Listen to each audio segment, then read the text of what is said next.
Secundaria segundo grado. Lengua materna. Español. Vidas y mundos.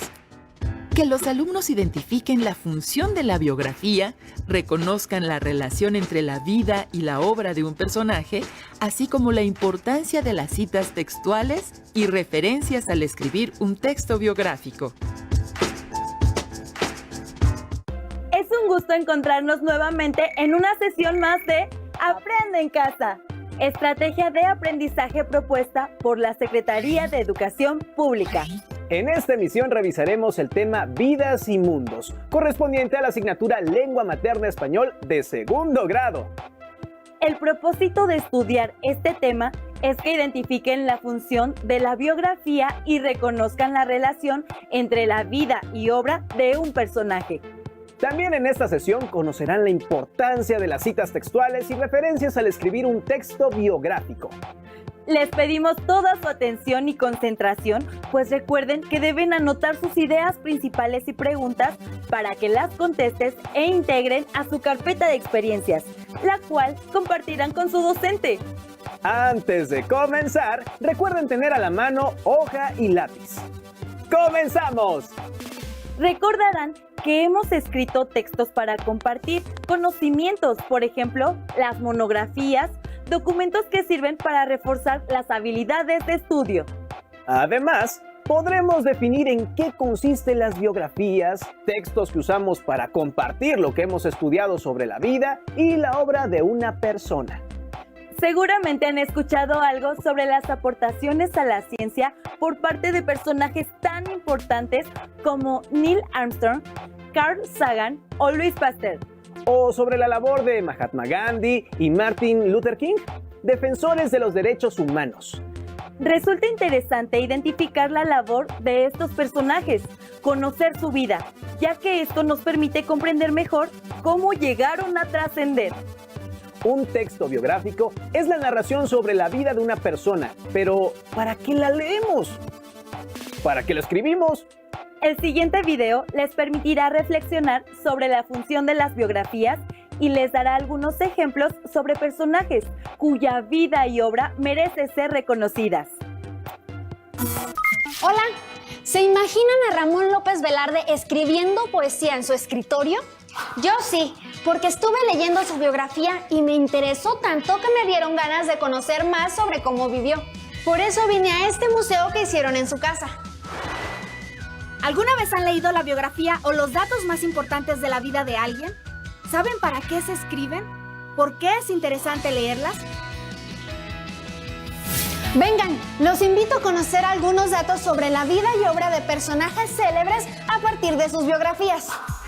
Oigan, ¿de quién hablarán en la exposición del viernes? He pensado en Martin Luther King, Galileo Galilei y Marie Curie. Yo escogí al Che Guevara. Quiero saber por qué es tan conocido. Mis papás hablan mucho de él.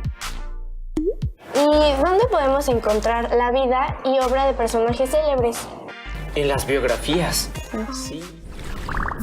La biografía es una narración acerca de la historia de vida o de algunas etapas fundamentales de la vida de una persona, que por lo general es reconocida o famosa por sus acciones, aportaciones o capacidades. Generalmente, la información biográfica se ordena cronológicamente, desde su nacimiento hasta su muerte. En el caso de las autobiografías, es el propio personaje quien escribe y narra su vida, a diferencia de la biografía, cuyo autor es ajeno al personaje del que se va a escribir. Y debe recabar toda la información posible de diferentes fuentes para ampliar su conocimiento sobre él, testimonios, documentos y todo tipo de material. ¿Qué creen? Yo me decidí por Marie Curie. Me enteré de que su ataúd está emplumado. O sea, está cubierto de plomo, porque su cuerpo está radiactivo. ¿Qué? Sí, porque investigó la radioactividad del uranio y descubrió el polonio y el radio. Ah, y por si fuera poco, esto la convirtió en la primera científica en ganar 2 premios Nobel. Oh, ella sí que hizo mucho con su vida. Sí, es súper inspiradora. ¿Y a ti, cómo te fue con el Che? Imagínate, fue médico, escritor, estadista, líder guerrillero y teórico militar. La gente lo admira por sus ideales y por promover la unión de América Latina. Con razón mucha gente lo admiraba. Yo escogí a Albert Einstein y me enteré de que fue un rebelde porque se opuso a las ideas de su tiempo y fue famoso por la teoría de la relatividad. ¿De verdad? Me lo imaginaba muy serio. Yo también me sorprendí mucho. Einstein me hizo pensar en cómo defender mis ideas. Entonces, ¿las biografías se escriben para dar a conocer la vida de las personas y el contexto en el que se desarrollaron sus ideas y actividades? Sí, además de sus logros, avances y descubrimientos, también hablan de su vida personal, sus recuerdos, anécdotas, viajes e incluso momentos felices. Cualquier situación de vida puede influir para que las personas hagan aportaciones importantes para la humanidad. Oigan, ¿y si usamos algunos datos curiosos para ambientar nuestras exposiciones y hacerlas más atractivas? Sí, podemos poner imágenes. o sea, como en estas imágenes. Las biografías suelen ser muy inspiradoras y se pueden usar para investigar sobre un tema o época, conocer el contexto en que algo se hizo, descubrió o inventó, conocer o entender a alguien que se admira, respeta o incluso que nos da miedo o enojo, inspirarse e imitar a otros o como mero esparcimiento. Las experiencias de las personas que han logrado dejar huella en la historia de la humanidad nos ayudan a aprender de la vida. ¿Ustedes se han sentido inspirados por la biografía de alguien? ¿Conocen a alguien que los motive a escribir su biografía? Adiós. Resulta muy interesante conocer la vida de las personas que han dejado una huella en la historia del mundo. ¿Se imaginan cómo sería nuestra vida si Alexander Fleming no hubiera descubierto la penicilina en 1928? ¿Qué circunstancias creen que lo llevaron a tan importante descubrimiento? Saber sobre el contexto en el que vivió un personaje nos ayuda a comprender cómo logró influir en la sociedad. A continuación, verán un video en el que se presentan algunos datos biográficos del escritor nicaragüense Rubén Darío. La información está intercalada con pasajes de su vida que él mismo escribió. Pongan atención a la relación entre su vida y su obra. Bienvenidos. Hoy conoceremos un poco sobre el poeta Rubén Darío. Comenzamos. Mi primer recuerdo. Debo haber sido a la sazón muy niño, pues me cargaba a horcajadas en los cuadriles como se usa por aquellas tierras. Es el de un país montañoso, un villorrio llamado San Marcos de Colón, en las tierras de Honduras, por la frontera nicaragüense. Una señora delgada de vivos y brillantes ojos negros. Negros... Puedo afirmar seguramente, mas así lo veo ahora en mi vago y ensoñado recuerdo. Blanca, de tupidos cabellos oscuros, alerta, risueña, bella. Esa era mi madre. Esa era mi madre.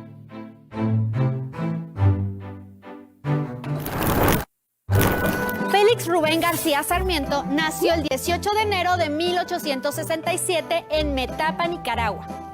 Su tatarabuelo se llamaba Darío y a sus descendientes se les conocía como los Darío, nombre que Rubén adoptó en el mundo literario.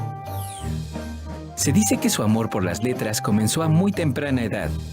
Aprendió a leer con fluidez a los 3 años gracias a su tía Bernarda. Era conocido como el niño poeta, puesto que escribió varios poemas a la edad de 10 años. Su soneto Una lágrima fue publicado en el diario El Termómetro cuando tenía 12 años. Se cuenta que cuando tenía 13 años, se enamoró de una trapecista de circo, y cuando ésta se fue, quiso irse con ella. Así que hizo una audición para actuar como payaso, pero no pasó la prueba. Con apenas 19 años viajó a Santiago de Chile. 2 años después, en 1888, publicó una de sus grandes obras, Azul.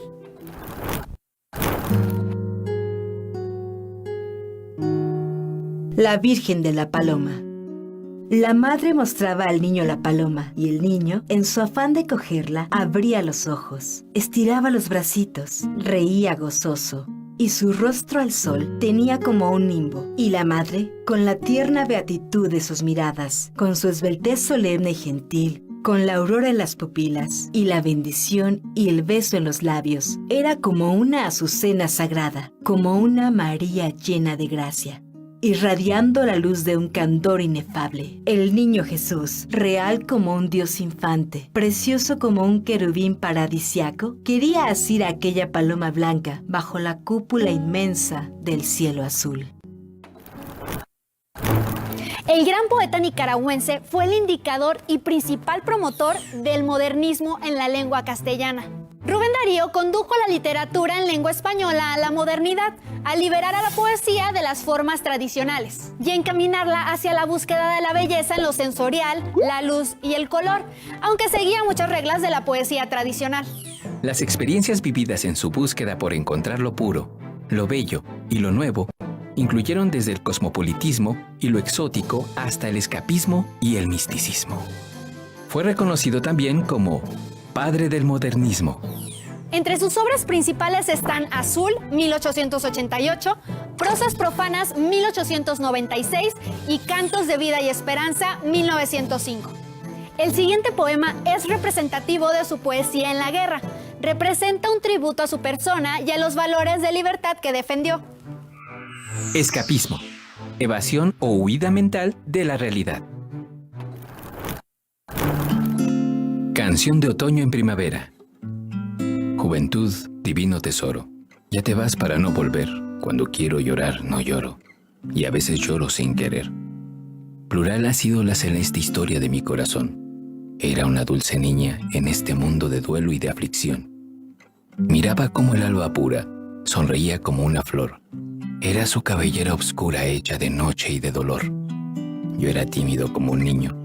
Ella, naturalmente, fue, para mi amor hecho de armiño, Herodias y Salomé. Juventud, divino tesoro, ya te vas para no volver. Cuando quiero llorar no lloro, y a veces lloro sin querer. El 6 de febrero de 1916, Rubén Darío muere en León, Nicaragua, a los 49 años. En la época de Rubén Darío fue fundamental el desarrollo de medios de comunicación, como el barco de vapor, el cable transatlántico y la proliferación de periódicos para divulgar sus obras. Como se habrán dado cuenta, el contexto de vida de Rubén Darío influyó en su obra literaria. El hecho de que los artistas basen su obra en sus propias experiencias es muy común. ¿Ya saben sobre quién les gustaría investigar y escribir? Piensen en un personaje cuya obra sea significativa para ustedes. Recuerden que su aportación puede ser en cualquier área: música, pintura, literatura, deportes, ciencia, activismo social o en otras disciplinas. Tomen en cuenta que antes de escribir sobre la vida de alguien necesitarán usar información que otros han descubierto o investigado. Por eso, tengan en cuenta las formas a través de las cuales pueden dar crédito a las ideas u opiniones de otras personas que previamente han publicado sobre la vida de su personaje.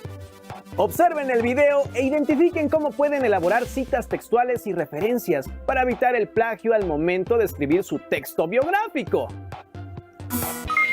La historia de la medicina y de quienes desarrollaron esta ciencia es muy interesante y me he dado cuenta que los diferentes libros que he leído, los autores usan las ideas, imágenes y gráficos de otros escritores, por lo que a lo largo de sus obras mencionan quiénes son esas personas que previamente investigaron o descubrieron algo sobre el tema.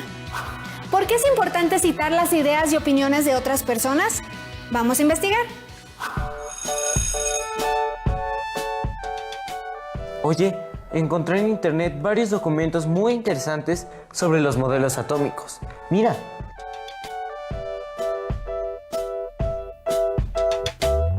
Yo traje algunos libros de la biblioteca. Sugiero que vayamos anotando las fuentes de todo lo que estamos usando para conformar la bibliografía que irá al final de nuestro trabajo. Precisamente, por eso estoy buscando información sobre la forma correcta de citar nuestras fuentes y he encontrado varias normas.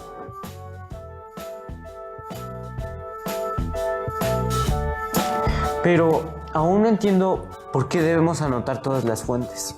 Porque las ideas de otras personas deben ser reconocidas y respetadas. Puedes usarlas, pero debes dar el crédito a su trabajo. De lo contrario, estás cometiendo plagio, lo cual es un delito. Veamos la información de los derechos de autor. Todo conocimiento nuevo siempre se basa en conocimientos previos. Es por eso que los investigadores y creadores deben reconocer los trabajos en los que se apoyaron para elaborar sus propias hipótesis, teorías u obras. El autor de una idea original o de una obra tiene derecho sobre la misma. En México, este derecho es protegido por la Ley Federal de Derechos de Autor. Las obras literarias, artísticas, cinematográficas, ensayos científicos, artículos académicos, libros de texto e historietas, entre otras, están protegidas por esta ley. El Instituto Nacional del Derecho de Autor, INDAUTOR, es el encargado de garantizar la protección de la obra de autores y creadores, pero para que esto sea posible, es indispensable registrar la obra en el Registro Público del Derecho de Autor. Gracias a la protección de estos derechos, el autor es reconocido como tal y solo él, conforme a la ley, puede decidir quién y cómo se usa la obra. Por ejemplo, para publicar un libro o cuando se hace una película basada en un libro ya publicado, el autor de la obra original comúnmente llega a un acuerdo y cede sus derechos patrimoniales, es decir, de difusión y comercialización de la obra, y concede su autorización para hacer una obra diferente, como en el caso de una película. Sin embargo, en los créditos siempre deberá aparecer su nombre, porque la ley protege su derecho moral como autor. La protección de los derechos de autor es importante porque ayuda a reconocer y estimular la creatividad, el esfuerzo y el desarrollo humano. Ahora que sabemos la importancia de citar las ideas y opiniones de otras personas, ¿cómo ves si desarrollamos nuestro trabajo con las citas que corresponden? En el libro de Ciencias y Tecnología Física, volumen 1, hay un párrafo que podemos usar para empezar. Te lo leo. No obstante, fue John Dalton, 1766 a 1844, matemático y químico británico, quien estableció los principios fundamentales del modelo atómico, pues afirmó que toda la materia está formada por átomos de diferentes masas, indivisibles e indestructibles. Suena muy bien. Si lo usamos completo y sin cambiar nada, sería una cita textual. Así es, pero como es una cita extensa, no se usan comillas, sino que el párrafo se coloca fuera del texto, para lo cual podemos usar una sangría. Y al final del párrafo se anota, entre paréntesis, el primer autor o los autores, el año en el que se publicó y el número de página de donde se obtuvo la información. Y ahora escribimos la referencia completa en la bibliografía: autores, año de edición, título del libro, país, editorial o institución que lo publicó y número de páginas. Para describir los modelos atómicos podemos usar nuestras propias palabras, es decir, usar la paráfrasis a partir de los autores que hemos leído. Y si retomamos los gráficos, debemos decir de dónde los obtuvimos. Creo que nuestro trabajo va a quedar muy completo y con excelentes citas. Es importante que citemos las obras consultadas para elaborar un trabajo de investigación, porque es una forma de reconocer la labor de los demás, lo cual es un ejercicio de honestidad indispensable y una obligación legal. Además, eso dará valor a nuestros argumentos y al trabajo de investigación que hayamos realizado. Adiós. Ahora que ya conocen la función e importancia de leer y escribir biografías y que cuentan con estrategias para retomar la información que otras personas han investigado y publicado, es momento de escribir su propio texto. Pero, ¿qué importancia tiene elaborar la biografía del personaje que han elegido? Escriban un párrafo e inclúyanlo en su carpeta de experiencias y reflexionen sobre lo siguiente.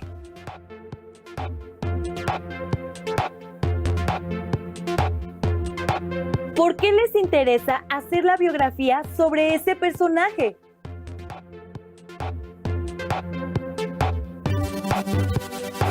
¿Quién será el lector de su biografía y cómo adecuarán su texto para interesarlo?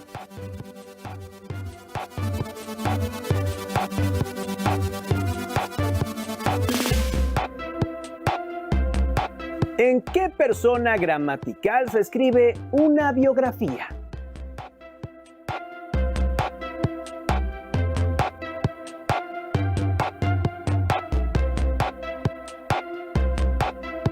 ¿Qué recursos utilizarán para hacerla atractiva?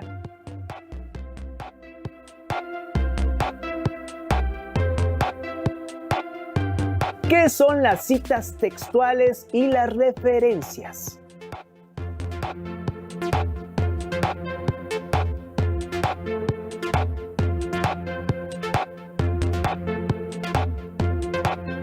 ¿De qué manera las emplearán?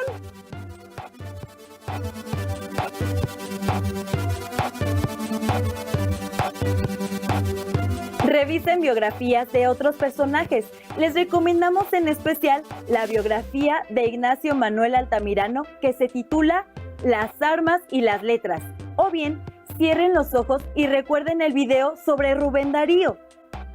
Ahora, manos a la obra. Empiecen a investigar y a conformar su propio texto bibliográfico. Recuerden que una estrategia para revisar y mejorar su texto es compartirlo con los miembros de su familia y escuchar sugerencias. Nos dio mucho gusto compartir con ustedes una sesión más de Aprende en Casa. Los esperamos en la siguiente emisión. ¡Mucha suerte y hasta la próxima!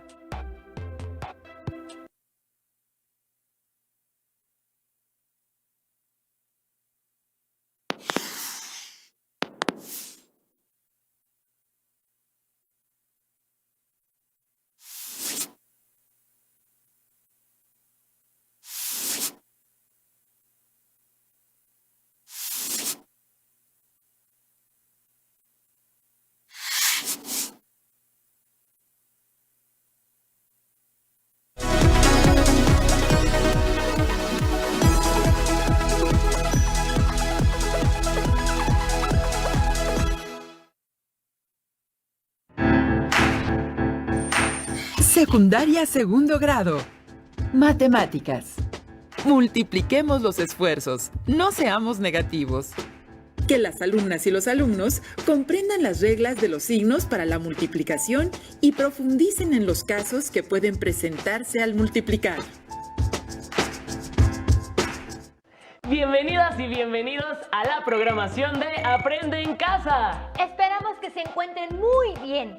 En esta sesión abordarán contenidos de la asignatura de matemáticas de segundo grado de secundaria.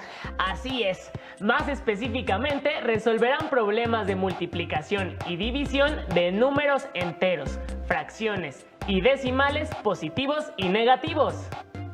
Quédense con nosotros porque esta sesión les ayudará a reforzar sus aprendizajes y así a aprovechar este periodo en el que todos debemos quedarnos en casa para superar la contingencia. ¿Tienen listo su cuaderno u hoja y su lápiz para apuntar lo más importante que verán en los siguientes minutos? Recuerden que estos apuntes serán valiosos y deberán incorporarlos a su carpeta de experiencias, con el fin de que puedan compartirlos con su maestra o maestro cuando se reanuden las clases presenciales. Ahora sí, comencemos. Como ya habíamos anotado antes, esta sesión dedicada a la resolución de problemas de multiplicación y división con números enteros, fracciones y decimales positivos y negativos. En sesiones anteriores estudiaron la multiplicación empleando algunos conjuntos de números. Es probable que ya dominen el algoritmo de la multiplicación, pero ¿será el mismo cuando se agregan nuevos conjuntos de números? A continuación, les invitamos a ver un recurso audiovisual que les permitirá comprender mejor lo que se conoce como reglas de los signos para la multiplicación, para lo cual requerirán ubicarse en un plano cartesiano. Acompáñenos a ver el siguiente video. Hola, bienvenidos a mi blog. En esta ocasión, ilustraremos mediante el plano cartesiano la multiplicación de números enteros. Analizaremos qué pasa cuando los elementos de nuestra multiplicación tienen diferente signo y cómo podrían observarse las leyes de los signos mediante un segmento de recta en el plano cartesiano. Primero ubiquemos las coordenadas de algunos puntos de la recta. Por ejemplo, -6, 18, -1, 3. Por último, 4, -12. Observa que en esta tabla hay algunos valores de x. ¿Puedes encontrar la coordenada faltante de cualquier punto de la recta? Por ejemplo, ¿cuál es la otra coordenada de un punto si se sabe que x es igual a 20? ¿Qué tuvimos que hacer para obtener la segunda coordenada? Si tenemos el punto con coordenadas 5, menos 5, ¿pertenece o no a la recta? ¿Por qué? ¿Y el que tiene como coordenadas 8 menos 22, pertenece a la recta? ¿Por qué? ¿Y el punto con coordenadas 11 menos 33? Como podemos darnos cuenta, hay una regla de correspondencia que hace que se genere la recta. En nuestro caso es y igual a menos 3 por x. Para demostrarlo, le damos a x cualquier valor. En este caso, valdrá 7.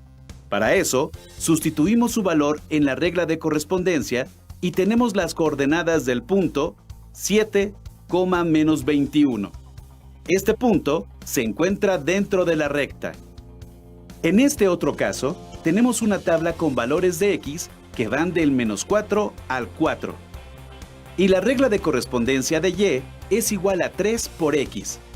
¿Qué valores obtendremos al sustituir x por los valores en nuestra tabla? ¿Puedes imaginarte el aspecto que tendrá la recta que trazaremos con estas coordenadas? ¿Puedes encontrar un punto de la recta que no aparece en la gráfica, pero está en la recta? Por ejemplo, cuando x es igual a 5. Gracias a la regla de correspondencia, podemos saber si un determinado punto está en la recta sabiendo solo un valor, sin necesidad de recurrir a su gráfica. Con base en lo anterior, ¿cuál es la coordenada y de un punto si se sabe que x es igual a 25? Ahora bien, si tienes el punto con coordenadas 5, 10, ¿pasaría la recta por ese punto? ¿Y por el punto con coordenadas menos 5, 12? ¿Cuáles son las diferencias que encontramos cuando comparamos las dos gráficas? Si observamos los puntos de ambas gráficas, encontramos que cualquier punto de una es el simétrico de la otra. Por ejemplo, 2, menos 6 y 2, 6. Basándonos en este ejemplo, ¿podríamos afirmar que cualquier valor que se asigne a las variables cumplirá con lo anterior? ¿Por qué? Si observamos las dos reglas de correspondencia, nos percatamos que son semejantes, solo cambia el signo de la pendiente. ¿Qué obtuvimos cuando la pendiente era negativa y la multiplicamos por un entero negativo? ¿Y cuando la multiplicamos por uno positivo? Y cuando la pendiente era positiva, ¿qué ocurría cuando la multiplicábamos por un número negativo? ¿Y por un positivo? En conclusión, podemos decir que al multiplicar números con igual signo, se obtiene un número positivo, y al multiplicar número con signo distinto, se obtiene un número negativo. Las conclusiones a las que acabamos de llegar se conocen como la regla de los signos para la multiplicación. Ahora bien, ¿crees que podrías encontrar las coordenadas de esta gráfica? Para resolver este ejercicio, utilicen una hoja cuadriculada. Háganlo con ayuda de sus compañeros y de su profesor. Yo soy América y nos vemos en el próximo Blog de las Matemáticas. Recuerden que al multiplicar números con el mismo signo, el resultado que se obtiene es positivo. Y al multiplicar números con signo diferente, el resultado es negativo. Las y los invitamos a que resuelvan el último problema que se planteó en el video que acaban de ver. En esta ocasión no será posible que lo trabajen junto con su maestra o maestros, ni junto a sus compañeras o compañeros, pero pueden apoyarse en su familia y cuando lo terminen, guárdenlo en su carpeta de experiencias, ya que cuando regresen a sus clases presenciales deberán retomarlo. ¿Qué les parece si ahora vemos juntos el siguiente video para analizar más situaciones que pueden presentarse al resolver problemas de multiplicación de números enteros? Hola, soy América. Bienvenidos al Blog de las Matemáticas. Hoy hablaremos sobre unas multiplicaciones, pero no de cualquier tipo. ¿Qué pasaría si usáramos números negativos? ¿El resultado sería negativo o positivo? Veremos algunas situaciones que se pueden presentar en nuestra vida y que nos darán la respuesta. Juan ha contratado un servicio de teléfono celular. Cada mes su compañía telefónica le cobrará 300 pesos que descontará de su cuenta bancaria. ¿Cuánto dinero habrá pagado después de un año? Los 300 pesos que paga Juan son una cantidad fija que se le va quitando al dinero que tiene en su cuenta bancaria. Por eso se puede representar como una cantidad negativa, como si fuera una deuda o un faltante. Representemos lo anterior como menos n. A lo largo del año, esa cantidad se va sumando. Por lo tanto, para poder calcular la cantidad de dinero que Juan pagará, podemos sumar repetidamente la deuda. Pero como es una suma repetitiva, podemos verla como una multiplicación. Es decir, Juan multiplicará la cantidad mensual por el número de meses para saber a cuánto ascenderá su deuda. El resultado debe ser una cantidad negativa, ya que representa una deducción o pérdida de dinero de la cuenta bancaria de Juan. Así que, en este caso, se hace la siguiente operación. Por lo tanto, Juan ha gastado 3,600 pesos, o en otras palabras, tiene menos 3,600 pesos en su cuenta bancaria. Hemos ilustrado que al multiplicar un número positivo por uno negativo, se obtiene un número negativo. ¿Qué ocurriría si cambiamos el orden de estos términos? Es decir, ¿y si multiplicamos un número negativo por uno positivo? Analicemos esta situación. En el edificio de Ana, se destinan a la semana 125 litros de agua de la cisterna para regar el jardín del edificio. ¿Cuánta agua se utilizó en 20 semanas? Al analizar las cantidades, vemos que los 125 litros son una merma al agua que llega a la cisterna del edificio de Ana.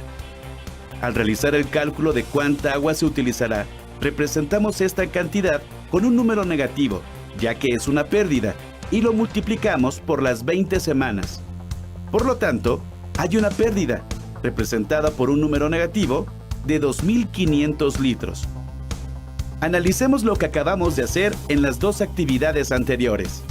En la primera, el segundo factor de la multiplicación es un número negativo y el producto resulta ser negativo. En la segunda, el número negativo es el primer factor y también el producto resultó ser negativo. Lo anterior se puede representar de la siguiente forma. Pero, ¿qué pasaría si las dos cantidades de la multiplicación son negativas? Veamos la siguiente situación que ilustra este caso. Pedro solía comprar 150 pesos en refrescos al mes. Sin embargo, para cuidar su salud, ha decidido dejar de consumir refresco. ¿Cuánto dinero ha dejado de gastar en 5 meses? Lo primero que hacemos para resolver el problema es analizar los datos que tenemos. La cantidad que gastaba Pedro la representaremos con un número negativo.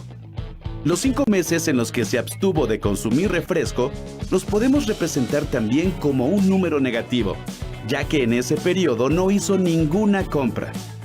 Una vez planteada la operación, la resolvemos, lo cual da como resultado 750. Ahora bien, si el gasto que Pedro hacía se representó como una cantidad negativa, entonces la cantidad que no gastó resulta ser un ahorro, de modo que debe representarse como un número positivo, ya que es lo contrario a un gasto. Por lo tanto, los 750 pesos se deben representar como una cantidad positiva.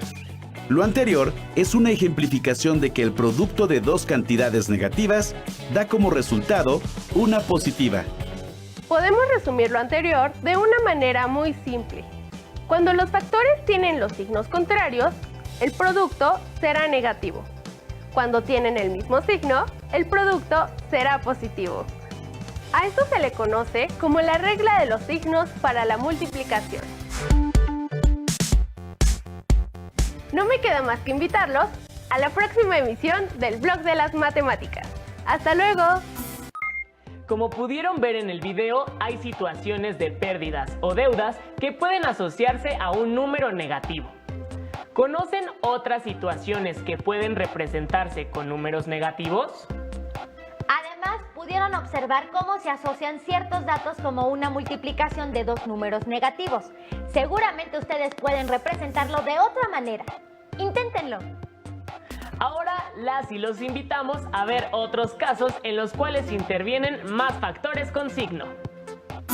Hola amigos, soy América, estudiante de matemáticas de la Facultad de Ciencias de la UNAM, y les doy la bienvenida al blog de las matemáticas. Como recordarán, la ley de los signos determina el signo del resultado de una multiplicación con dos factores.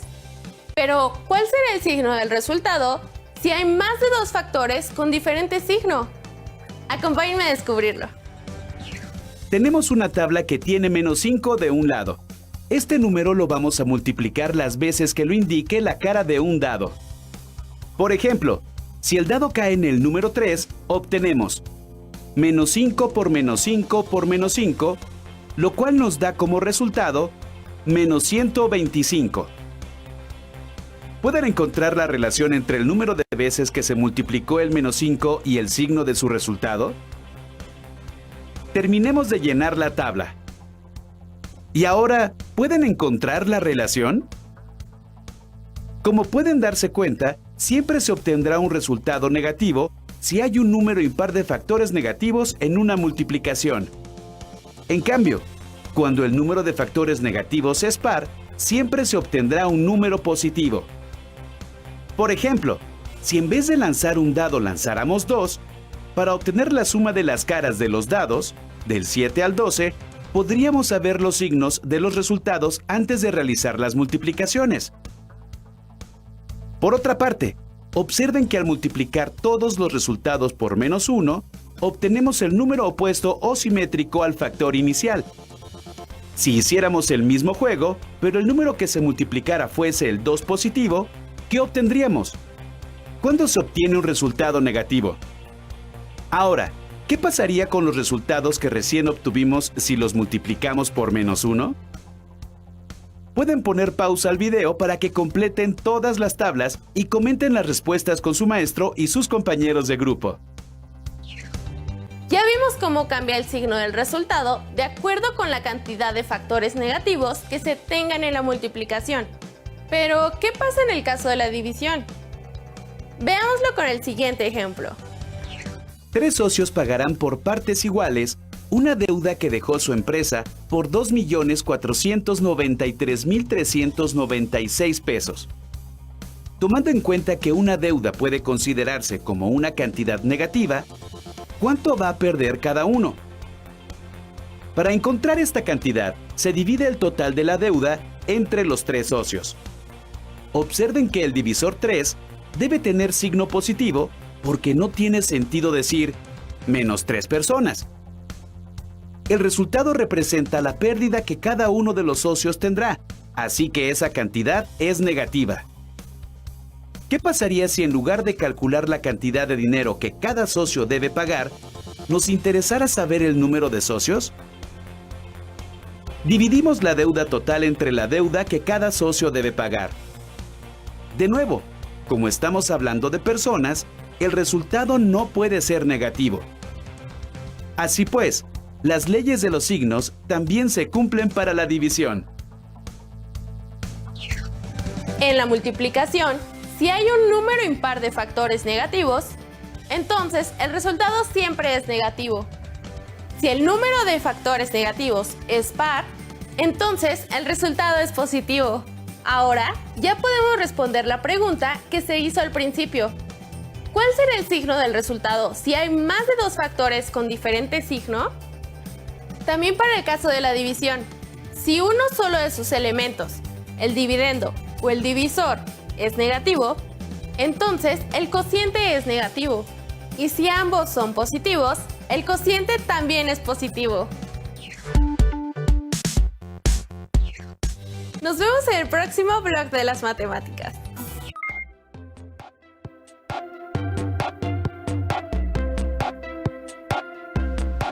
Después de ver el video, ¿consideran que las reglas de los signos cambian si se agregan más factores?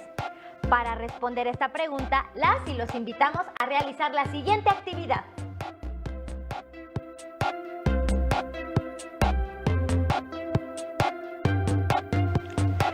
Empleen un dado o los números que ustedes elijan para hacer multiplicaciones con números.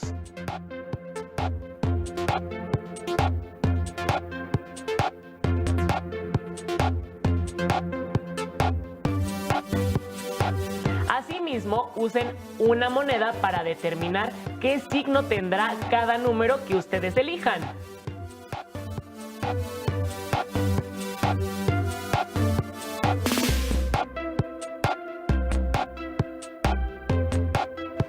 Por ejemplo, si al lanzar un dado sale 5 y al lanzar una moneda cae águila y ustedes han decidido que el águila es igual a negativo, entonces su primer factor será -5. Pueden comprobar sus resultados usando cualquier recurso de los que han estudiado en este programa u otros que ustedes dominen. Recuerden, guarden los productos de esta sesión en su carpeta de experiencias para que puedan retomarlos con su maestra o su maestro cuando regresen a sus clases presenciales. Para saber más sobre este tema, les recomendamos leer el libro El hombre que calculaba, del escritor y matemático Malva Tahan. De manera particular, en el capítulo 7 encontrarán una serie de operaciones que les permitirán formar los números del 1 al 10 usando solamente 4 cuatros. Bien, pues hemos llegado al final de esta sesión. No olviden seguir la programación de Aprende en Casa. Los esperamos en la siguiente sesión de la asignatura de Matemáticas, segundo grado de secundaria. ¡Hasta la próxima!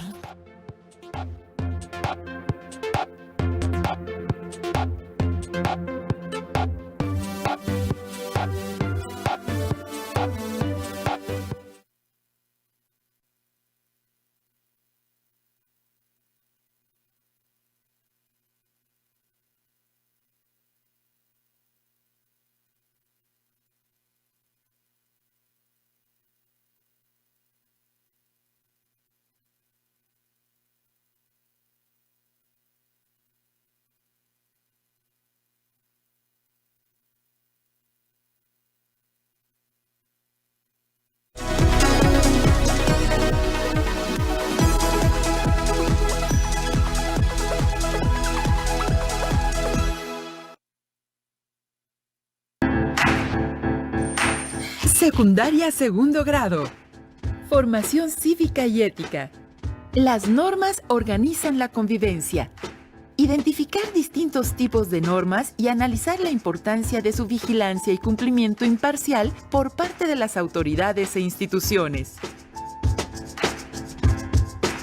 ¿Cómo están? Alumnas y alumnos de Formación Cívica y Ética de segundo grado. Les damos la bienvenida a la programación de Aprende en Casa. Una propuesta diferente para que desde su casa puedan acercarse a los contenidos de las asignaturas y áreas del grado que les correspondan. La intención es que estos programas les sean de mucha ayuda en su crecimiento personal y relaciones con sus docentes y amistades, una vez que retornen a los planteles escolares. Y para entrar en materia, les vamos a proponer que revisemos un tema que nos interesa a todas y a todos: la aplicación imparcial de normas y leyes por parte de las autoridades. Les recordamos que hagan sus anotaciones en su carpeta de experiencias para que las compartan posteriormente con sus compañeras, compañeros y docentes. Una de las principales características de la naturaleza humana es que somos seres sociales que necesitamos afecto, apoyo y colaboración de las personas con quienes convivimos en familia, escuela y comunidad. Para vivir en paz y armonía con otras personas, necesitamos dialogar, escuchar sus puntos de vista y propuestas para tomar acuerdos y decisiones que conduzcan al bien común. Pero recuerden que cada cabeza es un mundo. Entonces, ¿cómo logramos convivir con personas que tienen distintas formas de pensar, de sentir y de actuar? En el siguiente video verán algunos ejemplos de normas colectivas y personales que contribuyen a organizar la convivencia entre las personas. Recuerden tomar nota de las ideas que más les llamen la atención. ¿Te has preguntado cómo logramos convivir con personas que tienen distintas formas de pensar y de actuar? Pero, qué bueno, hermanita, qué felicidad que ya nació el sobrino. Ay, gracias, qué bueno que vinieron. ¿Cómo te fue en el parto? Ay, bien, mejor que con los dos anteriores. Mira, mamá, está re bonito. Sí, está precioso. Oye, ¿Y ahora que tuvieron otro hijo, Rogelio se piensa divorciar de su primera esposa? Ya lo hemos platicado. Dice que divorciarse cuesta mucho dinero y que tendría que pasarle una pensión a su hija. La niña tiene derecho. Ay, mana, eso ya lo sé. Pero yo no puedo obligarlo. ¿Tú crees que me gusta que esté casado? Bueno. Ya hablaremos después de estas cosas. Me da mucho gusto que el bebé y tú estén bien. Bueno, nos vamos porque hay una junta de padres de familia en la escuela de Marta. Otro día vengo y me cuentas si van a bautizar al bebé ahora que son evangélicos. Claro que sí. Oiga, señora, apague su cigarro, ¿qué no ve? Además, mi tía tiene un bebé y le va a hacer daño el humo. Ay.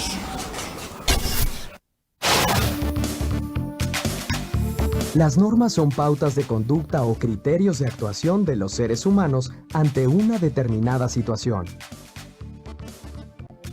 Algunas de estas normas son colectivas y se definen de manera externa a nosotros, es decir, son producto de costumbres y formas de organización acordadas por los grupos sociales a los que pertenecemos. También hay normas personales. Estas son las que cada uno de nosotros asume de manera libre y consciente, de acuerdo con lo que más valora en la vida y lo que considera que está bien o mal. Identifiquemos algunas normas de comportamiento en la vida diaria. Veamos algunas de las normas que se presentaron en la visita de Marta a casa de su tía. Cordelia vive con Rogelio y sus 3 hijos, pero el tío todavía está casado con su primera mujer. ¿A qué tipo de norma crees que se refiere a esto? ¿Por qué pueden hacer que el tío responda ante la ley? Por otra parte, ¿bautizar a un niño corresponde a algún tipo de norma? ¿A cuál? ¿Qué tipo de norma está presente cuando el hombre está fumando? ¿Qué sucedería si el hombre decide no acatar esta norma? Las normas son pautas de conducta que orientan la actuación de los seres humanos durante su vida con la familia, amistades, compañeros de escuela y vecinos. ¿Se imaginan lo difícil que debe ser determinar cuál será una norma que aplique a miles o tal vez millones de personas?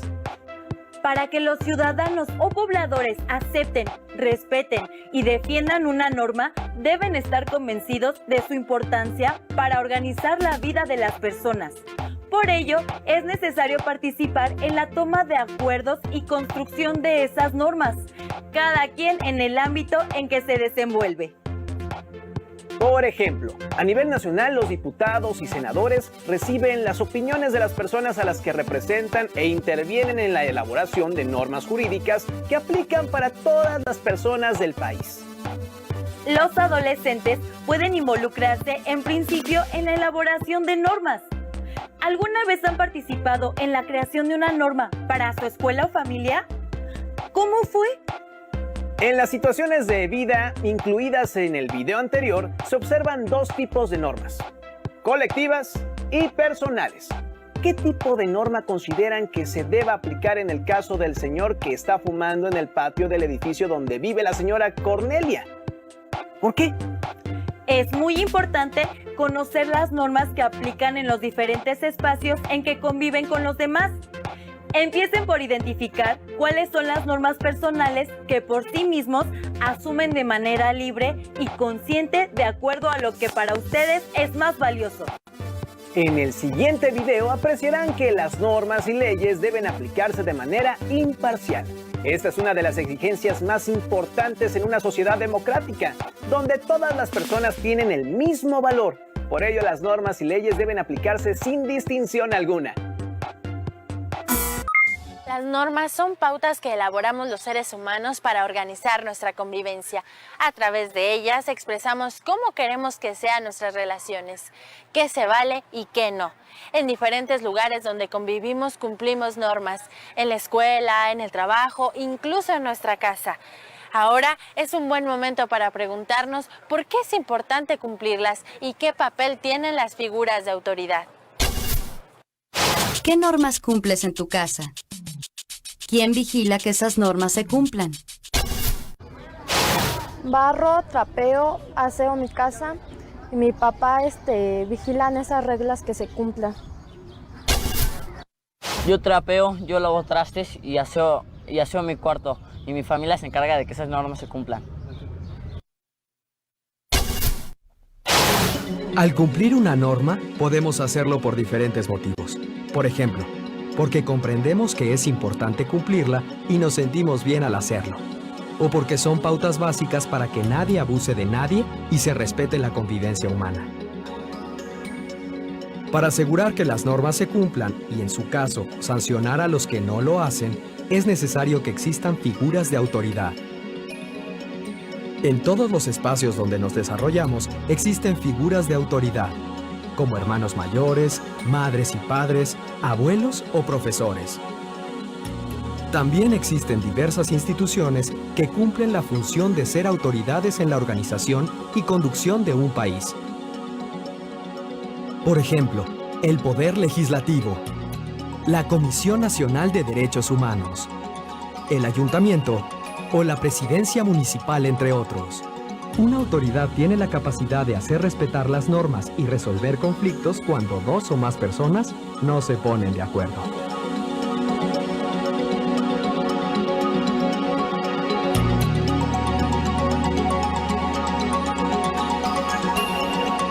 También puede imponer una sanción a quienes incumplen normas.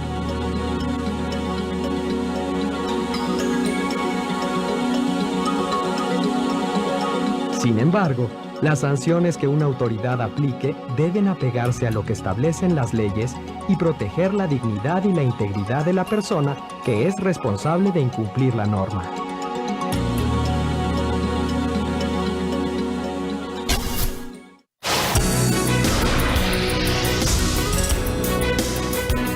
¿Sabías que, a lo largo de la historia, han existido leyes que atentaban contra la dignidad y vida de las personas? Por ejemplo, hasta mediados del siglo XIX, en los Estados Unidos de América, la esclavitud era permitida por la ley. En consecuencia, hombres y mujeres afroamericanos eran vendidos, comprados y tratados como si fueran mercancías. Las figuras de autoridad están para ayudarnos a convivir mejor, vigilar el cumplimiento de leyes y reglas y sancionar en los casos correspondientes. Sin embargo, hay quienes abusan de su poder y solo buscan proteger sus intereses. También hay autoridades que en ocasiones no cumplen la ley. Estas acciones constituyen una grave falta, ya que atentan contra los principios de respeto y justicia. Imagínate que tú eres una figura de autoridad y exiges que otros cumplan normas que tú mismo no cumples. ¿Crees que las demás personas estarán dispuestas a obedecerte? ¿Cómo sería la convivencia en una comunidad en la cual las autoridades no respetaran las leyes? Para denunciar y contribuir a que las autoridades cumplan su papel, la participación ciudadana es importante. Si toleramos las injusticias, terminamos siendo cómplices de las mismas.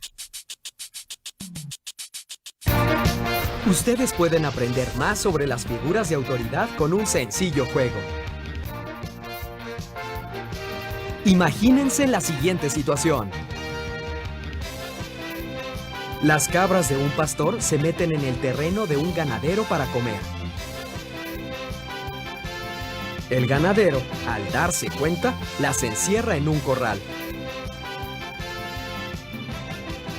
Cuando el pastor va a pedírselas, el ganadero le dice que no se las devolverá, ya que, al haber comido de su pasto, ahora son suyas. Ante esta situación, el pastor decide acudir con un juez de la región para que él decida lo que es justo para ambas partes. ¿Cómo creen que termina esta historia? Organicen grupos de 3. Uno será el pastor, otro el ganadero y otro el juez. Cada uno le expondrá al juez por qué cree que las cabras le pertenecen. Y el juez decidirá la forma en la que debe resolverse el conflicto, exponiendo también sus razones.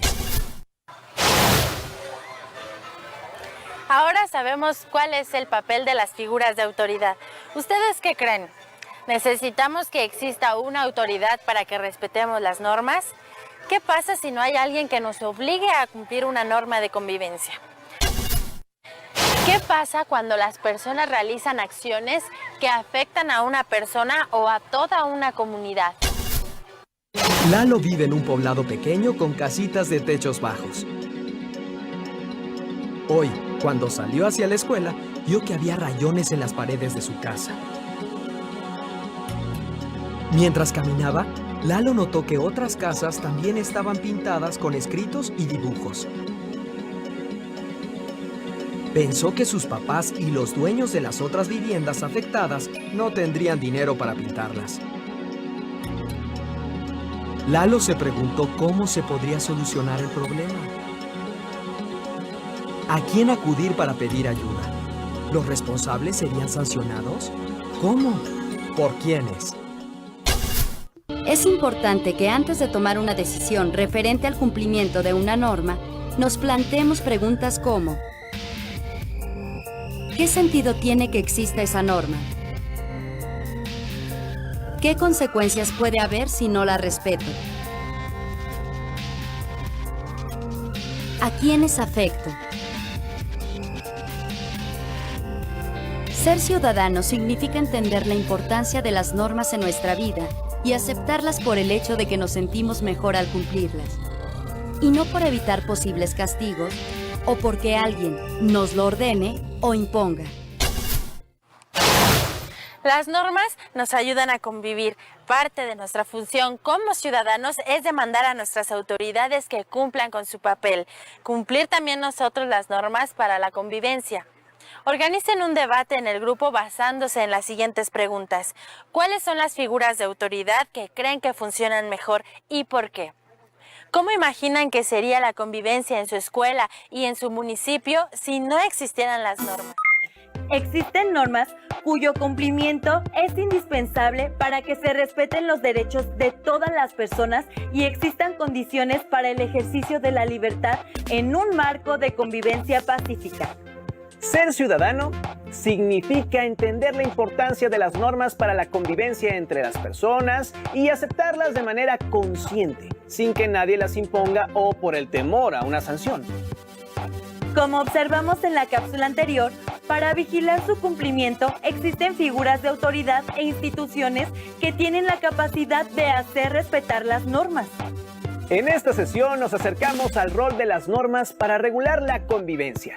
También revisamos que hay diferentes figuras de autoridad o instituciones cuya facultad es hacerlas cumplir en beneficio de todas y todos, imponiendo sanciones cuando no se acatan, pero respetando absolutamente los derechos y dignidad de las personas. En los diferentes espacios en que convivimos de manera cotidiana hay normas. Reflexionen.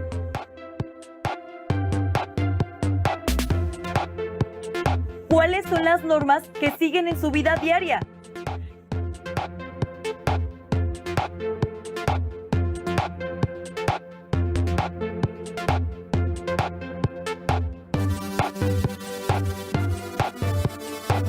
¿Quién se encarga de vigilar que se cumplan?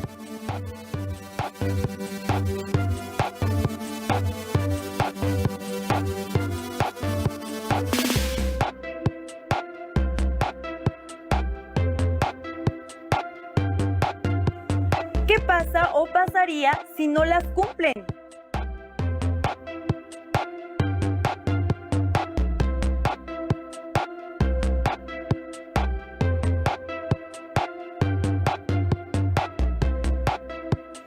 Escriban 5 ejemplos.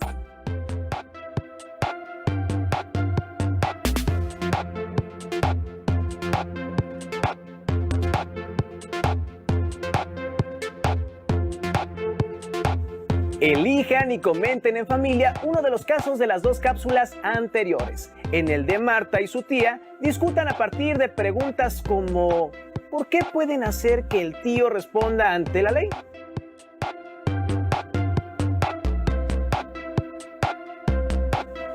¿Bautizar a un niño corresponde a algún tipo de norma? ¿A cuál?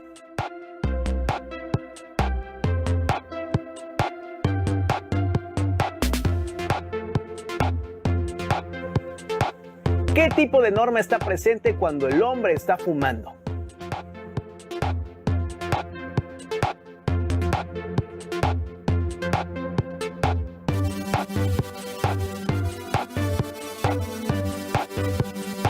¿Qué sucedería si el hombre decide no acatar esta norma?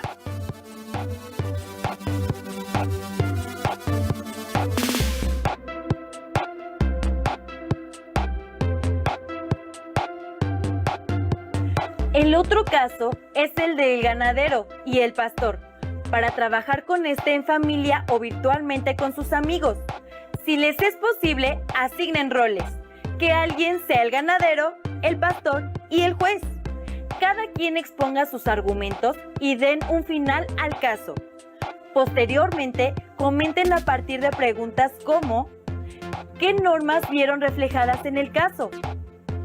¿Por qué es importante que exista una figura de autoridad?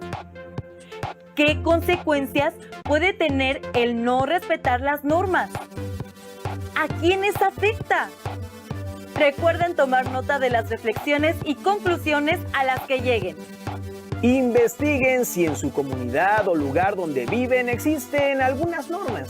Si es posible, indaguen cómo las definieron, quiénes participaron, quién se encarga de vigilar su cumplimiento y qué sanciones pueden existir en caso de no cumplirlas. Escriban su reporte con sus hallazgos. Platiquen con su familia acerca de qué pasaría si no existieran normas en la casa, escuela o lugar donde viven. Escriban sus reflexiones de esta sesión y guárdenlas en su carpeta de experiencias para compartir sus anotaciones con compañeras, compañeros y docente una vez que estén de vuelta en el plantel. Para profundizar acerca de la aplicación arbitraria e injusta de las leyes, les recomendamos leer el libro Rebelión en la Granja, de George Orwell. Recuerden seguir las instrucciones de las autoridades para cuidar su salud. Muchas gracias por su atención. Hasta la próxima emisión de Aprende en Casa. ¡Adiós!